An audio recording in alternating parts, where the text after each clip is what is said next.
As Nagaland begins the preparation for the Hornbill Festival 2021 after a gap of 1 year, the government has released a rephrased SOPs for inbound tourists on November 8.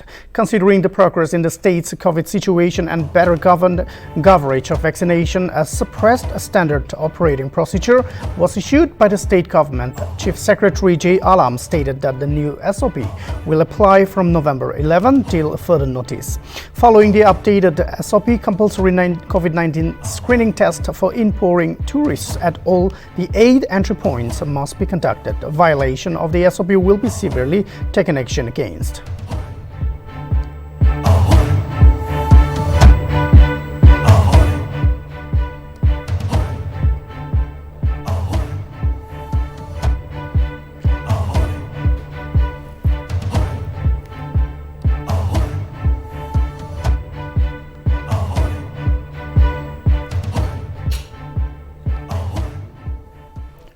And now we have Opang from the News Desk Live. He will be joining us to enlighten us about the new guidelines that the government of Nagaland has issued.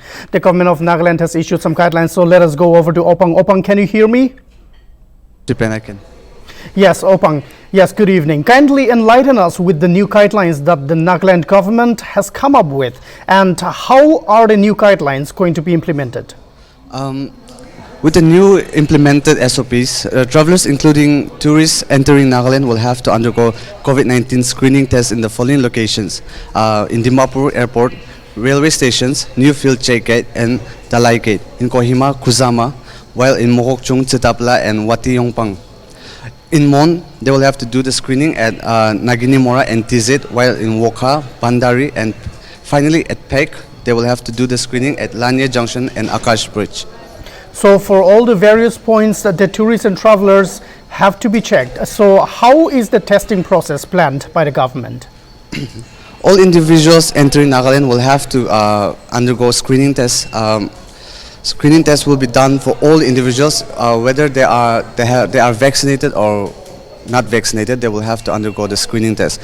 However, if they show a mild symptoms of fevers or cough, they will be immediately sent for COVID testing, and they will have to be isolated. It is to be also noted that people that haven't been vaccinated yet, that aren't showing any symptoms during the screening test, will need not have to isolate themselves or have quarantine sessions. Also, kindly enlighten us with the details for isolation and home quarantine. What has the government said on this? During the isolation or quarantine process, an individual can either opt for home quarantine or paid quarantine. However, the government will not be taking care of any expenses. Because there are a lot of expenditures involved here with regards to all the procedures that have to be done. Then in that case, how about the government officials, those who go out and from other states to come in, and also the military personnel? For the government officials, the concerned departments will take care of the government officials. That includes for the paramilitary and the militaries as well. The concerned units will take care of those concerned departments. Well, thank you so much, Opang. Thank you. So you have heard the government of Nagaland has issued a new guideline for the tourists, for those people who are planning on entering Nagaland.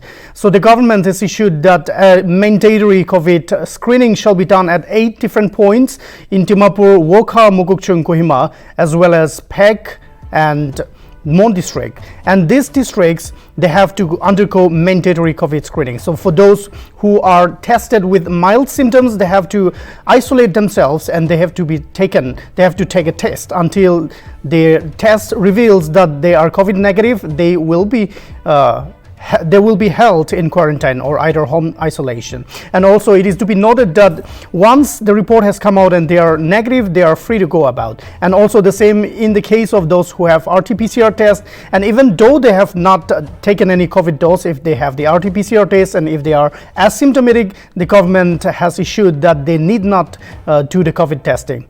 So the government has strictly implemented this, and it is also to be noted that failure to comply with the government's guidelines will invoke Disaster Management Act 2005, and also the folders will be dealt with the Section 188 of the IPC.